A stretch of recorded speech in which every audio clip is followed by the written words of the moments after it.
Hello and welcome students. तो आज हम जर्नल नॉलेज यानी हिस्ट्री ऑफ कश्मीर का लेक्चर नंबर 2 आपको पढ़ाया जा रहा है। जैसे कि प्रीवियस लेक्चर में हम ये डिस्कस कर चुके हैं कि ओरिजिन ऑफ हिस्ट्री का कैसे हुआ, कश्मीर का नाम कश्मीर क्यों पड़ा, और जो डिफरेंट डिफरेंट एडवेंचर आए उन्होंने अपने मुताबिक कश्मीर का क्या क्या नाम रखा। तो आज हम हिस्ट्री ऑफ कश्मीर का लेक्चर नंबर 2 पढ़ेंगे। तो आओ हम आज का लेक्चर शुरू करें। तो आप सभी का हमारे YouTube चैनल पर स्वागत है। तो आज हम हिस्ट्री ऑफ कश्मीर का लेक्चर नंबर 2 पढ़ेंगे। जैसे कि पिछले लेक्चर में हमने ये पढ़ा है कि origin of history of Kashmir और हिस्ट्री ऑफ कश्मीर के बारे में हम जो पढ़ेंगे तो उसका आज हम पार्ट 2 करेंगे। आई एम सॉरी, थोड़ा बिज़ी, इसलिए मैंने ये वीडियो कट करना पड़ा। तो जैसे कि हमने हिस्ट्री ऑफ कश्मीर के बारे में पढ़ा था कल, ठीक है, कि ओरिजिन ऑफ कश्मीर का कैसे हुआ, ठीक है, उसके सोर्सेज पढ़े हमने। जैसे कि नीलमत पुराना आ गया, राज तरंगनी आ गई, ठीक है। नीलमत पुराना का कुछ सोर्सेज था लेकिन अथेंटिक सोर्सेज नहीं था। अथेंटिक सोर्सेज हमें कहाँ से मिलता है? राज तरंगनी से मिलता है, ठीक है, जिनके हमें ये भी पता है कि इसको राज तरंगनी वो किसने लिखा है। लेकिन और नीलमत पुराना जैसे हम पढ़ें तो उसका कोई राइटर का पता नहीं, कौन हिस्टोरियन था, क्योंकि जैसे हमने हिस्ट्री में पढ़ा कि फर्स्ट हिस्टोरियन ऑफ कश्मीर कौन था, तो वह कल्हाना था, ठीक है। तो जो राज तरंगनी है इसके 8 पार्ट्स हैं, यानी जिसको तराना बोलते हैं हम, ठीक है। 8 बुक्स हैं इसके, 8 वेव्स वेव्स भी बोलते हैं इसको। तो इसके बारे में हमने कल आपको बताया। जो प्रथम राज तरंगनी किसने लिखी थी? कल्हाना ने लिखी थी। द्वितीय राज तरंगनी किसने लिखी थी? वो जोना राजा ने लिखी थी। और तृतीय राज तरंगनी जो किसने लिखी थी? श्रीवासा ने लिखी थी, या पी भाटा भी बोलते हैं इसको, ठीक है। तो ये तृतीय राज तरंगनी तक हमने बात की थी। और उसके बाद हमने ये भी पढ़ा था कि फर्स्ट जो इंडिपेंडेंट किंग ऑफ कश्मीर कौन था? गोनंदा थे, ठीक। Gonanda first was the first independent king of Kashmir, ठीक है। तो उसके बाद ये हमने जहाँ तक पढ़ा था, आज हम मौर्यन अंपायर से शुरू करेंगे, ठीक है। तो जैसे ही गोनाडा सेकंड का राज एंड हुआ तो उसके बाद किसका? मौर्यन अंपायर आ गया, ठीक है। तो आप ये जानते हो कि इंडिया में जो फाउंडेशन ऑफ मौर्यन अंपायर की किसने की थी? चंद्रगुप्ता मौर्य ने की थी, ठीक है। लेकिन फर्स्ट जो मौर्यन अंपायर श्रीनगर आए थे वो कौन आए थे? कश्मीर में आए थे, वो थे आए थे अशोका आए थे। और जिन्होंने अपने आप को कन्वर्ट किसमें? बुद्धिज़्म में किया था, ठीक है। वो हिंदू थे लेकिन उन्होंने बुद्धिज़्म में कन्वर्ट किया था, ठीक है। इसलिए उन्होंने जो बुद्धिस्ट के बैठने की जगह होती है विहाराज और स्टूपाज, उनकी यानी स्पिरिचुअल प्लेस यानी वार्शिप प्लेस जहाँ पे पूजा शूजा करते हैं, ठीक है। तो वो वह बहुत सारी जगह बनाई उन्होंने, ठीक है। तो उन्होंने अपनी जनता को खुश करने के लिए क्या किया? अपनी प्रजा थी जो, उसको खुश रखने के लिए उन्होंने एक शिवा टेम्पल भी बनाया। कौन सा शिवा टेम्पल? कहाँ पे बनाया? विजेश्वरी में बनाया। जो लोग उसकी जो भी लोग अगर शिवा की पूजा करते थे तो उनके लिए उन्होंने शिवा टेम्पल बनाया, ठीक है। तो ये हमारे जो अशोका थे। और उन्होंने कब कश्मीर में राज किया? उन्होंने 250 BC में राज किया। BC यानी बिफोर क्रिश्चियन, AC आ जाए आफ्टर क्रिश्चियन, ठीक है। तो इसी प्रकार डेट के आगे कुछ ना कुछ BC AC AD दिया होता है, तो ये आपने जानना है। ईरा हुआ था, और क्रिश्चियन ईरा से पहले की अगर डेट हो तो तब BC लगाते हैं, और बाद में हो तो AC लगाते हैं, ठीक है। तो ये आपको जानना जरूरी है। उस वक्त चंद्रगुप्ता मौर्य ने जो इसकी फाउंडेशन की थी कहाँ पे? इंडिया में। लेकिन फर्स्ट जो श्रीनगर में आए थे वो कौन आए थे? अशोका आए थे, ठीक है। अशोका के बेटे कौन हुए? ठीक है, बिंदुसारा थे। बिंदुसारा के बेटे अशोका थे जिन्होंने बुद्धिज्म कन्वर्ट किया था। और बिंदुज्म के सॉरी अशोका के बेटे थे जुलूका, ठीक है। तो जुलूका ऐसे थे कि वो शिविज्म को मानते थे, शिवा को मानते थे, ठीक है। लेकिन वह बुद्धिज्म को नहीं मानते थे। इसलिए उसने जो भी अशोका ने विहाराज और स्टूपास बनाए थे उनको उन्होंने क्या किया था? डिस्ट्रॉय कर दिया था, ठीक है। उनको तोड़ फोड़ दिया था। और बस बहुत से जो मोंक्स थे बुद्धिज्म वो श्रीनगर से भगा दिए उन्होंने, ठीक है। लेकिन बाद में उसने अपने पिता की बात मानना पड़ी और फिर उन्होंने बुद्धिज्म को अडॉप्ट किया और वापस स्टूपास और बिहारास बनाए, ठीक है। तो ये उनके बेटे थे। उसके बाद उनके बेटे हुए दामोदर सेकंड आए, ठीक है। तमुद्र सेकंड जो लास्ट रूलर थे मौर्यन एम्पायर के, ठीक है। उसके बाद फिर किसका राज आया, कुषाण एम्पायर का हुआ, ठीक है, कुषाण एम्पायर। तो आपने इतना डीपली नॉलेज नहीं रखना है जो मेन पॉइंट मैं आपको करवा रहा हूँ। अगर कोई डीपली न पढ़ना चाहता है, तो कोई कंपिटिटिव एग्ज़ाम की तैयारी कर रहा है, ठीक है, जिसका सब्जेक्ट है हिस्ट्री, जैसे 11th 12th का कोई भी बच्चा, जो कॉलेज में किसी ने हिस्ट्री जब कोई भी कंपिटिटिव एग्ज़ाम के लिए पढ़ रहा है, तो वो मुझे बता सकता है, उसमें डिटेल पढ़ा सकता हूँ, ठीक है। जिसमें अगर ये एक बार पढ़ लिया आपने डिटेल से लेक्चर, तो KSIS के लिए आपको कोई टेंशन नहीं है, ठीक है। उसके लिए भी जहाँ से प्रिपरेशन इसी से क्वेश्चन आएंगे आपको, ठीक है। लेकिन आपके स्टूडेंट के लिए मैं सिर्फ पॉइंट इंपॉर्टेंट है, जो नॉलेज है आपके लिए वही करवा रहा हूँ, ठीक है। तो कुषाण एम्पायर थे। आफ्टर मौर्यस के बाद कौन, कुषाण आए। अकॉर्डिंग टू कल्हाना की राज तरंगिणी के मुताबिक, उनकी बुक्स के मुताबिक, इसमें जो कुषाण एम्पायर के फर्स्ट किंग थे वो कौन थे, त्रिशोका थे, ठीक है, त्रिशोका किंग, ठीक है। कुषाण्स ऑक्यूपेशन ऑफ वैली, ठीक है, उन्होंने वहाँ पे ऑक्यूपेशन किया और वहाँ पे किंग बने, ठीक है। उसके आगे 3 राजा हुए, ठीक है, हुष्का, जुष्का और कनिष्का, ठीक है। के नाम ही आप पता चल रहा है, इनका नाम ही सेम है, ठीक है। जैसे त्रिशुका आगे, त्रिशुका, हुष्का और जनिष्का और कनिष्का आगे, ठीक है। और कनिष्का इंपॉर्टेंट क्यों है, जिसने 4th बुद्धिस्ट काउंसिल कहाँ पे, श्रीनगर में करवाई थी, ठीक है, जिसमें कितने 500 मॉन्क्स आए थे, ठीक है, कहाँ पे, श्रीनगर। और जगह का नाम था कुंडलवान, सॉरी, क्या है, कुंडलवान, जिसको हरवन भी कहते हैं। और 500 मॉन्क्स आए थे, ठीक है। मॉन्क्स जैसे हमारे हिंदू धर्म में क्या होते हैं, साधु संत होते हैं, ऐसे ही बुद्धिस्ट में क्या होते हैं, मॉन्क्स होते हैं, ठीक है। तो उसी प्रकार उसी समय ही बुद्धिज़्म को जो 2 पार्ट्स में डिवीज़न कर दिया था, डिवाइड हो गया था बुद्धिज़्म।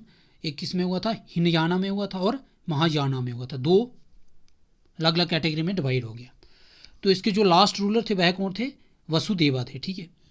तो उसके बाद क्या आ गई, जैसे ही कुषाण डायनेस्टी का एंड हुआ, तो उसके बाद कौन आया, कारकोटा डायनेस्टी आ गई। कारकोटा के फर्स्ट किंग थे नागा थे, और जो वह first independent empire of JNK। अब आपने कंफ्यूज नहीं होना है कि फर्स्ट इंडिपेंडेंट हमने पहले ही पढ़ा था, लेकिन वह फर्स्ट इंडिपेंडेंट किंग थे, और ये कौन है, फर्स्ट इंडिपेंडेंट एम्पायर है, ठीक है। तो ये याद रखना, Nagas first independent empire of JNK, ठीक है। तो इसकी फाउंडेशन कौन थे, जो दुर्लभ वर्धना थे, कौन थे, दुर्लभ वर्धना। और दुर्लभ वर्धना के राज के दौरान ही, जब उनका राज चल रहा था, तो उसके दौरान ही जो चाइनीज़ के ट्रैवलर थे ह्यून सेंग, उन्होंने विजिट आए थे, कहाँ पे, बारामूला में आए थे। लेकिन उस समय कोई भी अगर ट्रैवलर होता तो उससे रिस्ट्रिक्शन थी, लेकिन पाबंदी थी उन पर, लेकिन इसको उन्होंने परमिट दे दी, और ये 2 साल रहे कहाँ, बारामूला में, जिन्होंने संस्कृत और हिंदी में बहुत सारी किताबें लिखी, स्पिरिचुअल की, ठीक है। तो उसके बाद आ गया अब ललित आदित्य आ गए, कौन है, ललित आदित्य मुक्तापीड़ा, ठीक है। इनका नाम था ललित आदित्य मुक्तापीड़ा, जिन्होंने 36 ईयर इसमें रूल किया था कश्मीर में, ठीक है। और इनको क्या कहा था, समुद्र गुप्ता ऑफ कश्मीर कहा जाता, क्या कहता है, समुद्र गुप्ता ऑफ कश्मीर। और समुद्र गुप्ता क्यों कहा जाता है, जैसे समुद्र गुप्ता की तरह ये भी पूरे विश्व पर राज करना चाहते थे, जिस कारण उन्होंने कंक्वायर किया पंजाब, कनौज, लद्दाख, ठीक है, ईरान, बिहार और बहुत सारे इतने एरिए अपने अंडर कर दिए थे, और जहाँ पे वो अपने किंगडम चलाता था, राज्य चलाते थे, ठीक है, कैप्चर कर दिए थे। तो इसलिए उनको समुद्र गुप्ता ऑफ कश्मीर कहा जाता था, ठीक है। तो उन्होंने इतने शक्तिशाली थे, जिन्होंने सिंध में जाकर अरब्स की पावर को ब्रोक कर दिया था, ठीक है। He broke the powers of Arabs in Sindh, ठीक है। तो ठीक है, आपको इंपॉर्टेंट चीज़ें ही करनी है, ज़्यादा करने की कोई ज़रूरत नहीं है। फिर उसके बाद मेडिवल हिस्ट्री शुरू हो जाती है। पहले हम एंशियंट हिस्ट्री पढ़ रहे थे, अब मेडिवल हिस्ट्री आ गई। अब मेडिवल हिस्ट्री कहाँ से शुरू होती है, उत्पाला डायनेस्टी से शुरू होती है और कारकोटा डायनेस्टी तक एंड हो जाती है, 1856 तक एंड हो जाती है, ठीक है। और उत्पाला डायनेस्टी का कब से कब तक रहा, इनका किंगडम रहा, इनका रूल रहा कश्मीर में, तो 855 ईस्वी से 1003 तक रहा इनका राज, ठीक है। लेकिन इनके बीच फिर गुप्ता आए, ठीक है, जिसे 948 से 1003 तक गुप्ता डिनेस्टी का राज चला था, ठीक है। अब हम first king of Utpala dynasty के कौन थे? अवंती वर्मन थे, ठीक है। अवंती वर्मन क्यों फेमस हैं? क्योंकि इनके राज में, इनके किंगडम में एक जो इनका इंजीनियर था जिसका नाम शेरू था या सुइया था, ये इम्पॉर्टेंट है। इन्होंने श्रीनगर में बहुत सारी डेवलपमेंट की, ठीक है। एक बहुत ही अच्छे इंजीनियर थे जिनको देखते हुए बाद में उन्होंने अपना इरिगेशन मिनिस्टर बनाया और बाद में वो लास्ट उनके दरबार में एक प्रधानमंत्री थे, यानी पीएम, प्राइम मिनिस्टर थे, ठीक है। तो उन्होंने श्रीनगर में 2 टेम्पल बनाए, ठीक है।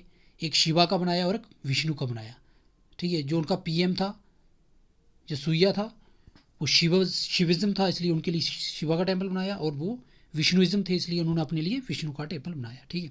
आई होप आपको एक अच्छी प्रकार से समझ आ रही होगी। अगर नहीं समझ आए तो कमेंट करके आपने बताना है नीचे।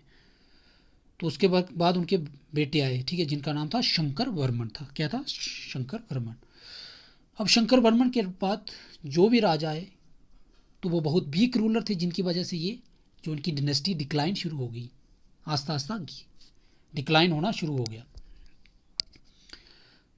तो फिर उनकी जो वाइफ होती है तो वह भी राज करती है जब इनकी मृत्यु हो जाती है, ठीक है। तो उनके बाद फिर इनकी पत्नी जिसका नाम सुगंधा होता है वो 902 से 906 एडी तक राज करती है, ठीक है। तो इसी प्रकार जो लास्ट रूलर थे इनके कौन से? यशोका महादेव, ठीक है। तो ये लास्ट रूलर थे इसके, exploit ruler found Gupta dynasty. जो गुप्ता डिनेस्टी का राज कब से कब चला था? 948 से 1003 तक चला था, ठीक है। तो पहले कौन हुए थे? पारवा गुप्ता हुए थे, जो फाउंडर ऑफ गुप्ता डिनेस्टी के थे, जैसे मैंने आपको बताया। उसके बाद आए शेमा गुप्ता, जो प्लंडर जिन्होंने किया था, गोल्ड, बहुत सारा सोना चुराया मंदिरों से और सिल्वर चांदी वगैरह चुरा कर अपना मंदिर इन्होंने तैयार कर दिया था, ठीक है। और ये बहुत ही वीक रूलर थे, सिर्फ एंजॉयमेंट रहना चाहते, डेवलपमेंट कुछ नहीं की इन्होंने, ठीक है। तो उसके बाद जो उनके बेटे आए वो अभिमन्यु थे, ठीक है, जिनकी डेथ के बाद उनकी माता जो डिड्डा रानी थी उसने भी उस राजपाट को संभाला, ठीक है, उस किंगडम को संभाला, जो कीवन किसकी थी? क्षेमा गुप्ता की थी, ठीक है, क्षेमा गुप्ता। फिर उसके बाद लोहारा डिनेस्टी आई। कौन सी? लोहारा डिनेस्टी। तो मैं आपको एक ओवरव्यू दे रहा हूँ, आपको नॉलेज डीपली नहीं पढ़ा रहा हूँ मैं, ये बार बार कह रहा हूँ कि तो लोहारा डिनेस्टी की फाउंडेशन किसने की थी? संग्राम राजा। अब ये संग्राम राजा कौन थे? ठीक है, इसके बारे में आपको जानना जरूरी है, ठीक। संग्राम राजा ये कौन थे? जो कवीन डिड्डा थी, ठीक है, उसके जो भाई के बेटे थे, यानी उनके भतीजे थे। जब उसकी डायनेस्टी ख़त्म हो गई, उनके जो परिवार में, उसके ख़ानदान में कोई नहीं रहा, उनका बेटा भी मर गया, तो उसने उस गद्दी को अपने बेटे अपने भाई के बेटे को बैठाया। तो उसी के बाद फिर लोहारा डिनेस्टी की कश्मीर में शुरुआत होगी, ठीक है, कि उनके जो भाई थे वो लोहारा डिनेस्टी से बिलोंग करते थे, ठीक है। तो जैसे कनेक्ट करना जरूरी है कि एक किंगडम से दूसरा किंगडम कैसे आया, ठीक है। अब जैसे पहले कौन सी डिनेस्टी थी? गुप्ता डिनेस्टी थी। गुप्ता डिनेस्टी से लोहारा डिनेस्टी कैसे आई, तो ये आपको जानना बहुत ज़रूरी है, ठीक है। इससे हमें कनेक्ट बना रहता है, कनेक्शन बना रहता है। तो इनका राज कब से कब तक रहा? 103 से लेकर सॉरी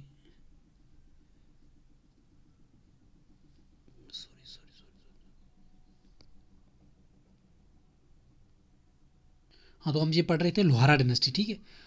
तो ये कनेक्ट हमने पढ़ा कि संग्राम राजा कौन था, उसका रिलेशन क्या था डिड्डा रानी से, ठीक है। तो ये हमने पढ़ा, ठीक है। उसके बाद कौन आया? जो फाउंडर थे वो संग्राम राजा थे, संग्राम राजा, ठीक है। तो उसके पीरियड के दौरान बहुत सारे फ्लड आए, डिस्ट्रॉयड, बहुत सारी फ्लड के कारण पूरे जो बहुत सारी डिस्ट्रॉयड हुए, नुकसान हुआ, ठीक है, क्रॉप्स, फसलें वगैरह। और उस समय एक बीमारी भी आई थी जिसका नाम था प्लेग्यू, ठीक है। तो उसी दौरान इम्पोज उसने टैक्स भी लोगों पर बहुत लगाए, जिससे वो उसकी जो जनता थी, वो प्रजा थी, बहुत दुखी थी, ठीक है। और वह एक अच्छे किंग की प्रतीक्षा में थे, ठीक है। उनकी प्रतीक्षा कर रहे थे कब अच्छा राजा आए और हमें इससे छुटकारा मिले, ठीक है। तो उसके बाद हर्षा है, जो हर्षा का मर्डर किया गया उसके बेटे, फिर उसके बाद जय सीमा है, ठीक है। और उनका कत्ल किसने किया था?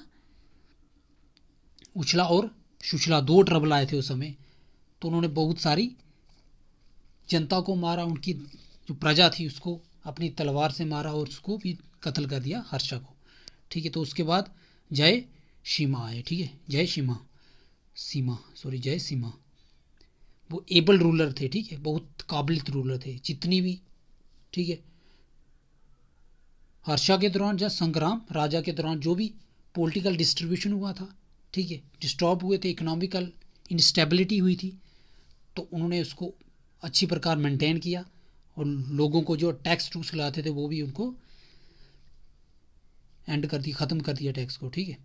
तो उसके बाद डिक्लाइन ऑफ हिंदू रूलर कैसे हुआ? जो हिंदू रूल करते थे पहले, जो सभी राजा हुए, इससे जो जितनी डिनेस्टी हुई सभी हिंदू डिनेस्टीज थी, लेकिन अब इसके बाद हिंदू डिनेस्टी का फॉल होना शुरू हो जाएगा। क्यों? क्योंकि इसके बाद जो वीक रूलर आए, तो उनके कारण जो बाहर से ट्रेवलर आते रहे दूसरे देशों से, तो उन्होंने आकर उनके जो राज्य को हड़प लिया, जिसके कारण उनका आगे किंगडम शुरू हो गया, उनकी डायनेस्टी शुरू हो गई। तो हम पढ़ेंगे कैसे डिक्लाइन हुआ, ठीक है। और जो शाहदेव थे, ठीक है, वो कश्मीर में रूल करते, कब किया उन्होंने रूल? 1301 ईस्वी से 1320 ईस्वी तक उन्होंने कश्मीर में रूल किया, ठीक है। उसी दौरान जो लास्ट हिंदू रूलर कौन थे? और कश्मीर के उदयन देव थे। कौन थे? उदयन देव थे। और फिर उसके बाद सारे वीक रूलर हुए, ठीक है। Last Hindu ruler of Kashmir Udayan Dev थे, ठीक है। फिर इसके बाद इंपॉर्टेंट देखते हैं हम, ठीक है, 3 एडवेंचर, ठीक है। जब शाहदेव रूल करता था कश्मीर में, तो उसी रूल के दौरान 3 ट्रबलर आए थे, ठीक है। कौन कौन आए थे? शाहमीर आए थे, ठीक है, रिंचन आए थे और लंकर चक आए थे, ठीक है। शाहमीर कहाँ से आए थे? सावत वैली से आए थे, पाकिस्तान से। और ये रिंचन आए थे लद्दाख से, और लंकर चक कहाँ से आए थे? गिलगित से आए थे, ठीक है। तो ये आपने जाना है। उसके बाद रिंचन ने कब रूल किया? शाहदेव की उसने हत्या कर दी, उसके बाद खुद रूल करना शुरू हो गया। कब से कब रूल किया उसने? 1320 से 1323 तक रूल किया, ठीक है। और जो प्रिंस थी लद्दाख की, ठीक है, उससे उसने शादी कर दी। तो उसके बाद रिंचन ने चीफ जो कोटा रानी थी, जो डॉटर किसकी थी? रामचंद्र की थी, ठीक है। उदयन देव की कौन थी? वो चीफ